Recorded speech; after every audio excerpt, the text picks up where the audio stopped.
Selamat datang di channel saya. Pengen share sama teman-teman tentang pengalaman saya pribadi merawat atau memakai sebuah mobil dalam kurun waktu yang cukup lama, yang masih saya gunakan sampai hari ini, sampai sekarang. Gunakan Kia Sedona yang mana sudah ada generasi ketiganya, yaitu Kia Grand Sedona. Tapi oke, kita akan bahas yang Kia Sedona ini yang saya sekarang sedang kendarai. Mungkin teman-teman akan bertanya, gimana sih pengalamannya selama 10 tahun ini?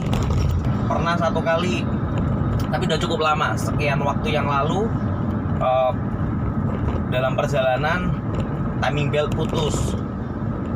Nah, ini yang perlu diperhatikan teman-teman, karena mobil ini menggunakan timing belt, bukan timing chain.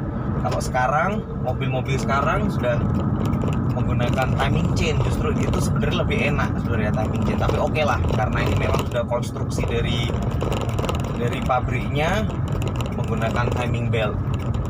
Waktu itu kenapa kok bisa putus? Yang menjadi masalah adalah saya menggunakan timing belt yang kurang baik.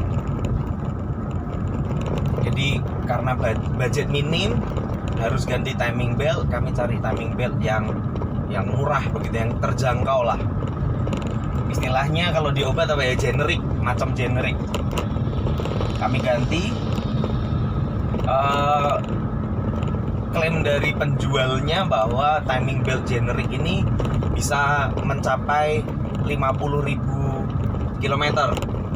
Dan pada waktu kejadian putus itu baru berjalan sekitar 40.000 km.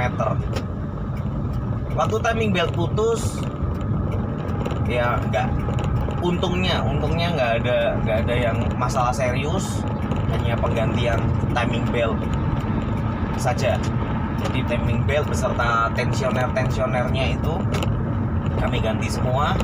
Klep tidak ada yang bermasalah, karena kondisinya juga ketika deselerasi baru putus. Itu yang pertama. Satu kali ketika itu saya mau mendahului mobil, sebuah kendaraan begitulah. Dan waktu mau mendahului itu, tiba-tiba mobil terasa menghentak. Ini peristiwa kedua, pengalaman aja.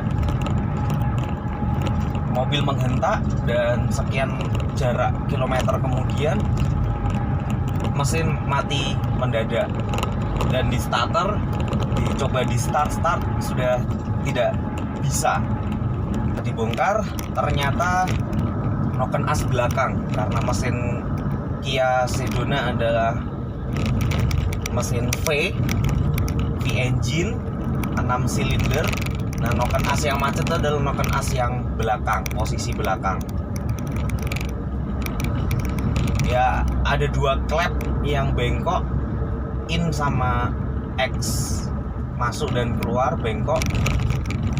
Seker itu piston juga cacat sedikit di atasnya. Akhirnya penggantian dan lain sebagainya, tidak ada masalah lagi, beres. Penyebabnya adalah pada waktu itu saya cukup rutin mengganti oli mesin, karena prinsip saya lebih baik pakai oli yang biasa, tetapi kita rajin untuk mengganti olinya, daripada kita pakai oli mahal banget tapi jarang banget untuk ganti, apalagi kita sering perjalanan jauh. Pernah kejadian beberapa waktu sebelum itu, baut drain untuk oli dari karter itu slack. Lalu karena keterbatasan waktu, juga bengkelnya merasa harus bertanggung jawab, akhirnya bengkel oli tersebut mengakali gimana caranya supaya baut drain itu tetap bisa kembali dan menutup rapat, tidak bocor. Akhirnya disarankan untuk setiap kali ganti oli dengan sistem vakum dari lubang dipstick oil. Itu saya lakukan cukup lama, bukan hanya 1-2 kali, tetapi berkali-kali. Bukan hanya 1-2 bulan, tapi berbulan-bulan bahkan tahun menggunakan sistem vakum. Ternyata sistem vakum itu tidak bisa menyedot keseluruhan atau mengambil keseluruhan oli di dalam mesin. Jadi oli-oli kotor lama-lama tertimbun di karter mesin, menimbun di karter, dan itulah kemudian slug-slug itu, lumpur-lumpur kotoran itu yang tidak keluar itu tersirkulasi di dalam mesin, yang kemudian satu waktu dalam kondisi bekerja lumpur itu atau kotoran-kotoran itu masuk di bagian noken as dan kemudian membuat noken as jadi macet. Itu yang kedua. Mesin beres, sudah diberesin, udah oke, udah kembali normal. Gas lagi terus.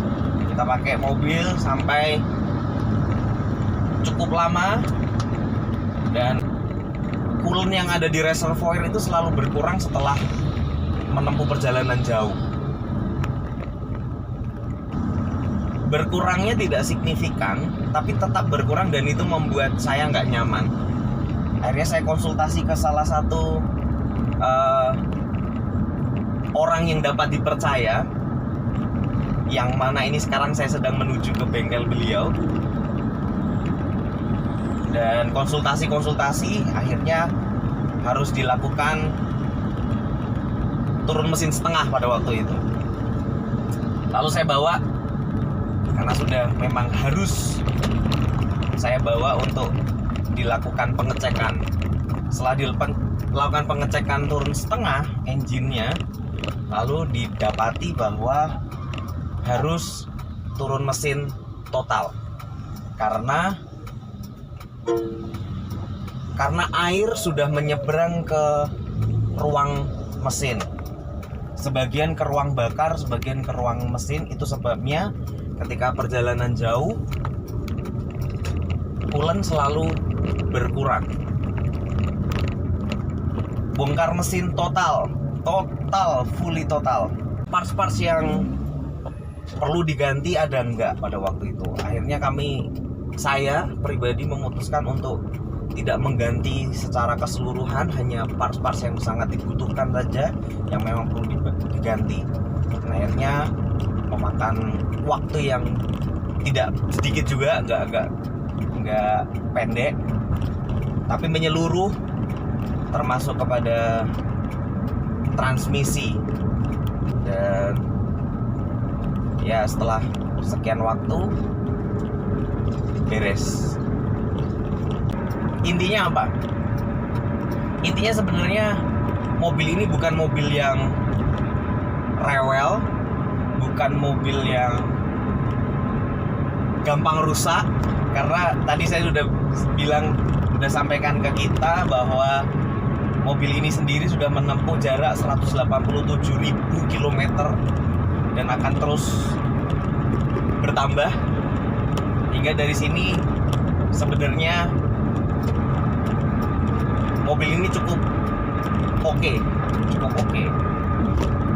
Tinggal bagaimana kita merawat, tinggal bagaimana kita mengkondisikan segala sesuatunya. Parts mahal,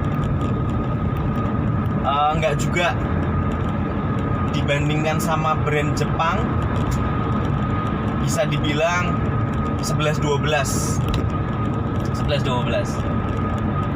Dan sekarang sudah ada pilihan parts non ori. Jadi dimulai dari Mobis, dari KW1, seterusnya 2, 3 dan seterusnya sesuai dengan budget kita. Sulit? Enggak, sekarang udah gampang banget, apalagi udah ada internet, udah ada toko-toko online, sudah ada marketplace, udah nggak ada cerita spare part sulit teman-teman. Semuanya ada lah, ada. Fast moving ada, slow moving juga, walaupun tidak banyak ada. Jadi bisa terbilang aman. Dan saya sendiri 10 tahun menggunakan mobil ini puas banget. Sehingga sekarang saya ada di posisi ketika harus ganti mobil, bingung mau ganti mobil apa yang sesuai atau yang setara dengan kenyamanan mobil ini. Boros enggak? Relatif ya. Dibilang boros kalau kita biasa bawa mobil CC 900, CC 1000 pasti boros. Apalagi dalam kota. Tapi itu sebenarnya saya bilang relatif. 2500 cc, silindernya 6 dengan bobot mobil 2 ton lebih. Saya bilang so-so lah, cukup lah. Toh tenaga yang dihasilkan oleh mesin V6 ini juga nggak buruk, cukup baik untuk membawa, untuk menarik bodi yang seberat ini. Rata-rata konsumsi BBM yang saya dapatkan, pengalaman saya pribadi, rute dalam kota menggunakan RON 92 itu 1 liter untuk 7 km. Rute kombinasi yang mana dari kota saya ke Semarang menempuh perjalanan 28-30 km yang trafiknya bermacam-macam dan rata-rata kecepatan nggak bisa konstan 60, nggak mungkin, kecuali tol road baru oke. Tapi kalau lewat jalan biasa, yang saya dapatkan dengan menggunakan RON 92 1 liter untuk 7,2. Keluar kota terakhir beberapa waktu yang lalu pergi ke Batu Malang, itu mencatatkan konsumsi bahan bakar 1:8,9. So nggak buruk, nggak jelek. Itu sebabnya saya bilang so-so oke. Mesin juga oke. Tapi memang kalau ini kita ngobrol experience saja ya, pengalaman aja. Memang ini mesinnya adalah mesin melintang yang mana gerak roda depan, front wheel drive. Jadi ketika ditanjakan memang mobil ini tidak selincah, nggak sejago mobil lain. Karena sekali lagi mengingat bobotnya yang tidak ringan, 2 ton lebih. Tapi ketika jalan rata, don't ask me. Karena ini mobil juga nggak pelan juga, bisa diajak kencang. Mobil keluarga yang cukup oke. Senang banget kalau bisa teman-teman bisa share juga buat yang pernah punya atau yang masih punya dan merawat mobil sejenis dengan saya. Teman-teman boleh komen di bawah kolom komen, boleh komentar, atau mungkin yang pengen bertanya boleh deh bertanya. Mungkin ada beberapa hal yang saya skip, saya lewat, saya nggak sempet share di video kali ini. Tapi teman-teman boleh aja tulis di kolom komentar. Saya lagi perjalanan menuju ke bengkel Pak Suyatno, salah satu bengkel andalan saya pribadi yang sudah beberapa waktu ini merawat dan selalu memperhatikan mobil saya. Ada hal yang harus disempurnakan bukan rusak tapi ya dirawat karena ya mobil digunakan, mobil dipakai, sudah sewajarnya untuk kita rawat. Kita udah sampai di bengkel yang tadi saya ceritakan di HM Auto Service. Ini di bilangan Banyumanik, Semarang. Jadi buat teman-teman yang ada di sekitar Semarang bisa ke bengkel ini. Tepatnya ada di seberang showroom Wuling. Kalau dari arah sana, arah Semarang itu ada Transmart. Tidak jauh dari Transmart ada bengkel HM Auto Service. Beliau memang bisa menangani secara khusus mobil brand Kia, tapi beliau juga ada pengalaman untuk Chevrolet, bahkan Hyundai. Di sini ada ruang tunggunya, pendaftaran servis beserta ruang tunggu, cukup nyaman. Ini jam kerjanya buat teman-teman kalau mau coba betulin mobil daripada kemana-mana tempat, beliau lebih ahlinya. Oke? Area bengkel as usual. Hari ini nggak terlalu padat. Saya masuk hari ini nggak terlalu padat. Ini beliaunya Pak Yatno.